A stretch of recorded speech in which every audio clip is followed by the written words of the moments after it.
Assalamualaikum warahmatullahi wabarakatuh. Selamat malam Sobat Horor Amat dimanapun berada. Bagaimana kabarnya hari ini? Semoga Sobat Hormat dimanapun berada selalu sehat dan berada dalam lindungan Tuhan Yang Maha Esa. Pada malam hari ini saya sudah berada di kediaman narasumber yang akan menjadi narasumber pada malam hari ini. Beliau adalah seorang pemandi jenazah yang sudah memiliki pengalaman puluhan tahun dalam memandikan jenazah. Buat kalian yang baru gabung, yuk tekan dulu tombol subscribe-nya dan nyalakan lonceng notifikasinya supaya kalian tidak ketinggalan video-video baru dari Horor Amat. Langsung saja, selamat menyaksikan. Assalamualaikum, Nek. Waalaikumsalam. Perkenalkan, saya dari channel YouTube Horor Amat. Ingin berbincang-bincang dengan Nenek.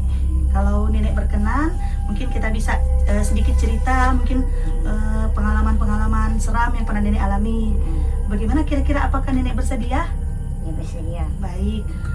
Mungkin perkenalan dulu ya, Nek ya. Ya, Nenek namanya siapa? Ibu Nur. Oh, Ibu Nur. Saya panggilnya Nenek apa Ibu ini? Panggil aja Ibu Nur. Oh, Ibu Nur, baik. Jadi narasumber kita ini Ibu Nur ya, Ibu ya. Ya. Pekerjaan sekarang? Aku nama Nur. Ya. Pekerjaan aku sekarang sebagai petugas Fardu Kifayah. Fardu Kifayah. Yang aku telah bekerja selama kurang lebih 5 tahun. Jadi Nenek Ibu Nur ini sudah 25 tahun memandikan jenazah, Nek ya. Oh, baik. Mungkin sebelumnya Nenek bisa membagikan kepada kita semua mungkin suka dukanya jadi pemandi jenazah kira-kira apa, Nek?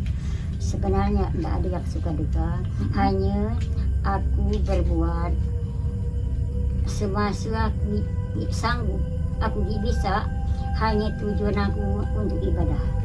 Untuk ibadah. Jadi semuanya ikhlas lillahi ta'ala gitu ya, Nek, Ibu ya. Baik. Ibu 25 tahun sebagai pemandi jenazah tentunya mungkin memiliki cerita-cerita seram begitu, Nek, atau apa? Pengalaman mungkin diganggu oleh makhluk halus. Apakah Ibu punya pengalaman seperti itu? Sebenarnya memang ada. Berapa tahun yang lalu kami masih bekerja di kebun. Tahu-tahu datanglah orang memanggil, katanya ada orang meninggal. Aku pun pulang ke rumah dan langsung ke rumah si meninggal. Ke rumah duka ya, Ke rumah ya. duka, Ya, ya. baik. Di sana langsunglah aku bekerja sebagaimana biasa, memandikan sebagai biasa. Di situ pun nampaknya tidak ada yang aneh, tidak ada yang janggal kayak biasa. Setelah 2 malam jenazah meninggal dikebumikan, aku tidur sekitar jam 10 malam. Di luar dinding kedengar kayak ada yang ngorok-ngorok gitu. Jadi aku amati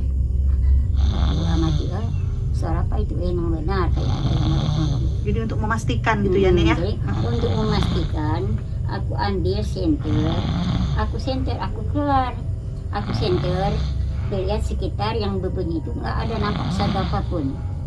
Nah, jadi aku langsung naik lagi ke rumah, langsung baring lagi. Setelah aku baring, berbunyi lagi. Nah, jadi itu pun terus aku diam, lama-lama bunyinya pun hilang. Nah, jadi besoknya sore besoknya sebelum aku sholat maghrib, aku pergi keluar. Aku bilang, oh, kalian udah meninggal, jangan sampai memalukan keluarga, jangan sampai memalukan aku sendiri. Pulanglah kau dengan ke mana tujuan kau yang sebenarnya, itu ke alam baka, alam yang kekal. Jangan ada memikirkan dunia lagi. Nah, setelah aku bilang begitu, hilanglah sampai sekarang, nggak ada bunyi-bunyi itu. Ada gangguan. Tenang, nggak ada gangguan apa. Itulah selama pengalaman aku memandikan jenazah. Lainnya nggak ada apa-apa. Oh, jadi Bu, waktu itu cuman ada suara ngorok, tapi pas dilihat keluar nggak ada wujud. Nggak ada wujud. Tapi nggak ada kayak suara tangisan atau ketawa seperti itu. Tidak ada. Cuma kayak orang ngorok-ngorok. Orang gitu. ngorok. Mungkin sebenarnya ada itu kan biasanya jin horin ya, jin horin seperti itu kan ya Bu ya. Mungkin memang ingin menyampaikan sesuatu mungkin.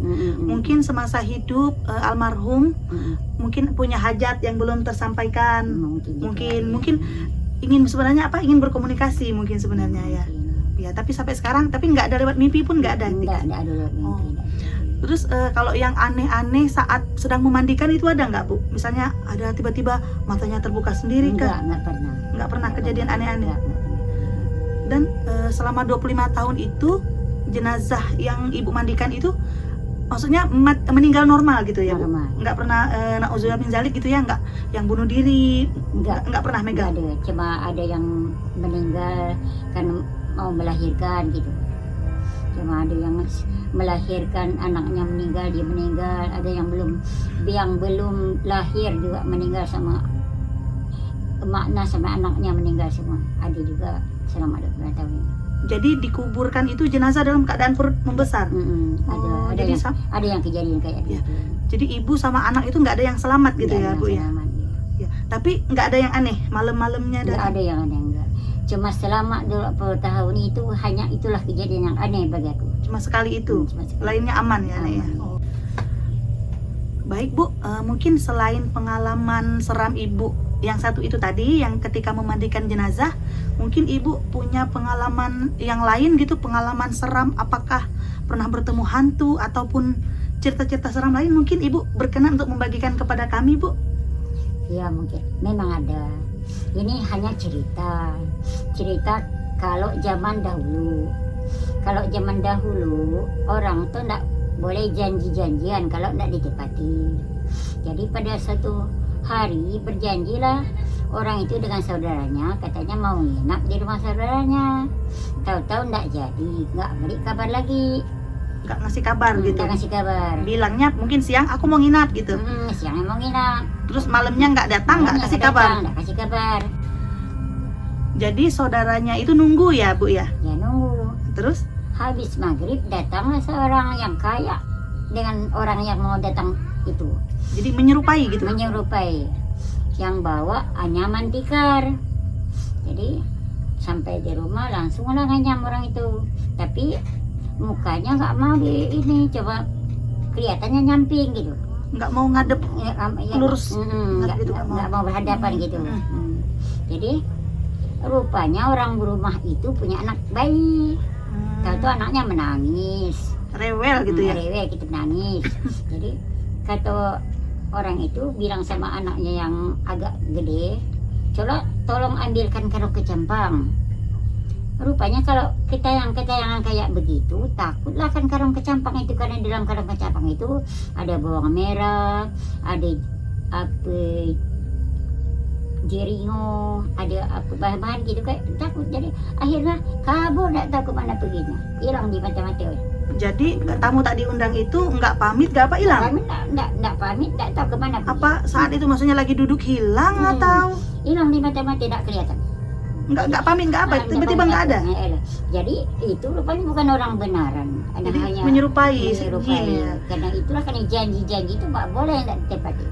Terus pada malam itu ceritanya apa besoknya itu dikasih tahu gitu saudaranya bahwa semalam itu ada yang menyerupai kamu gitu? Ya dibilanglah sama saudaranya, kata saudaranya tak ada halangan apa gitu, nggak jadi pergi, nggak jadi pergi sini. Oh, nggak jadi nginap. Wah, serem juga ya ceritanya ya Bu ya, pada zaman dulu ya. Terima kasih banyak ya Bu ya, udah mau berbagi dengan kita. Mudah-mudahan di lain waktu mungkin kita bisa ngobrol-ngobrol lagi ya Bu ya. Mudah-mudahan ya. Terima kasih banyak ya Bu ya. Terima kasih, sama-sama, terima kasih. Sobat hormat, itu tadi bincang-bincang kita dengan Ibu Nur. Beliau adalah seorang pemandi jenazah. Kalau kalian suka cerita ini, jangan lupa like ya. Kalau kalian punya pengalaman seram yang serupa, silahkan tuliskan di komentar yang di bawah ya. Terima kasih sudah menyaksikan video kita kali ini. Sampai jumpa lagi di video-video berikutnya. Salam hormat.